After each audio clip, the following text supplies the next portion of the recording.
दोस्तों बात है 1990 की। गांव यह शब्द ही अपने आप में एक दुनिया समेटे हुए है। जैसे ही गांव शब्द सुनता हूँ मन में बचपन की यादें बादलों की तरह छा जाती है। मिट्टी की सौंधी खुशबू, सुबह सुबह अंधेरे उठकर मुर्गे की बांग सुनना, खेतों में हल चलाते बैल, नीम के पेड़ की छाँव, कुएं से पानी निकालती औरतें, कच्चे रास्ते और ढेर सारी मासूम हंसी, ये सब आज भी मेरी यादों में ज्यों की त्यों बसी हैं। दोस्तों मेरा गांव उत्तर प्रदेश के एक छोटे से ज़िले में था।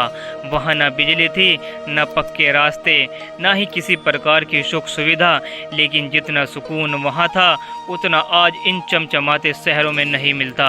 बचपन में जब गर्मी की छुट्टियाँ होती थी तो सबसे ज़्यादा खुशी इस बात की होती थी कि अब गांव जाना है।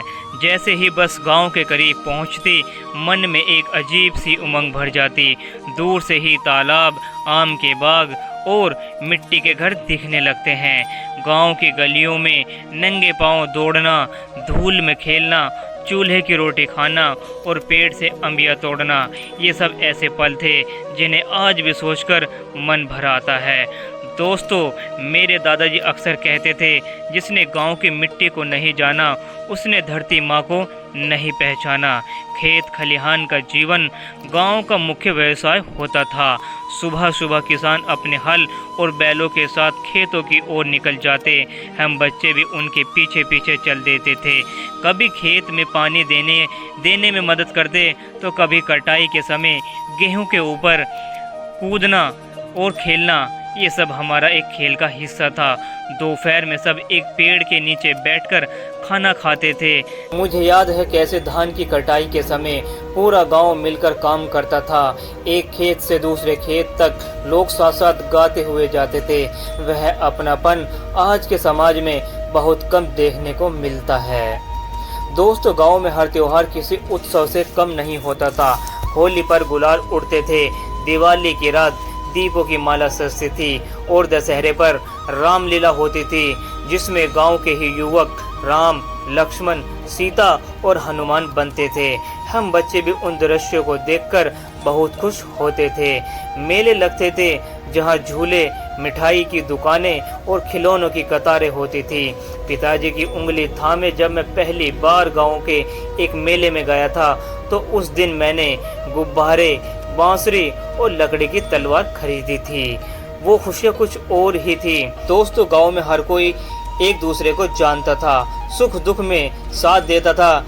जब भी किसी के घर कोई परेशानी आती थी तो पूरा गांव मदद के लिए आगे आ जाता था। ना कोई दिखावा था, ना कोई स्वार्थ। मेरे गांव में काका, ताऊ, चाचा, बुआ सब कोई ना कोई रिश्ता निभाता था, चाहे खून का संबंधी हो या ना हो। शहर की जिंदगी में ये अपनापन अब कहीं खो सा गया है।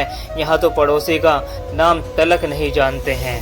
दोस्तों गांव की पाठशाला भी मेरे जीवन की एक अहम याद है। मिट्टी की दीवारें, टाट पर बैठकर पढ़ना और कभी कभी खुले मैदान में पढ़ लेते थे। यह सब एक स्वाभाविक सा लगता था। गुरुजी की डांट भी प्यार की तरह लगती थी और उनकी तारीफ किसी पुरस्कार से कम नहीं लगती थी। विद्यालय में ना तो आधुनिक सुविधाएं थी, ना ही कोई डिजिटल बोर्ड, लेकिन जो सिखाया गया वह दिल पर छप गया। दोस्तों गांव की रातें भी एक अलग ही संसार होती थी।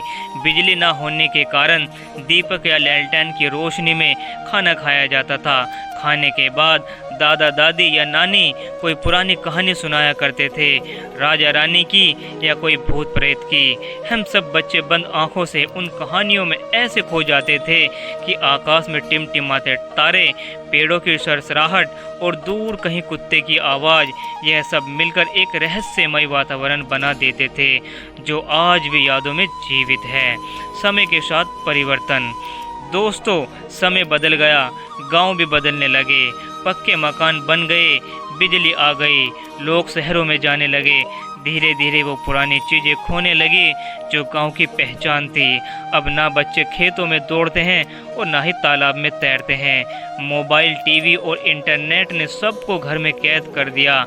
अब जब कभी गांव जाता हूं तो सब कुछ बदला बदला लगता है। कुछ पुराने चेहरे अब नहीं रहे और नए चेहरे मुझे पहचानते नहीं, पर मिट्टी की वही खुशबू, वही पुरानी हवाएं अब भी मेरे भीतर कुछ जगह देती हैं। गांव ने मुझे बहुत कुछ सिखाया, सादगी, ईमानदारी, मेहनत और सबसे ज़रूरी संवेदनशीलता। वहाँ की ज़िंदगी कठिन थी लेकिन दिलों में अपनापन था। संसाधनों की कमी थी पर भावनाओं की कोई कमी नहीं थी। शहर में रहने के बाद एहसास होता है कि गांव में जो सुकून मिला वह शहर की चकाचौंध में नहीं है। वहाँ का हर पल जैसे एक कविता था, सरल, मधुर और जीवन के नज़दीक था। तो दोस्तों आज की वीडियो में सिर्फ इतना ही, फिर मिलेंगे किसी और टॉपिक पर। दोस्तों अगर आपको वीडियो थोड़ी सी भी पसंद आई हो तो एक लाइक ज़रूर करें और चैनल को सब्सक्राइब करना ना भूलें। जय हिंद, जय भारत।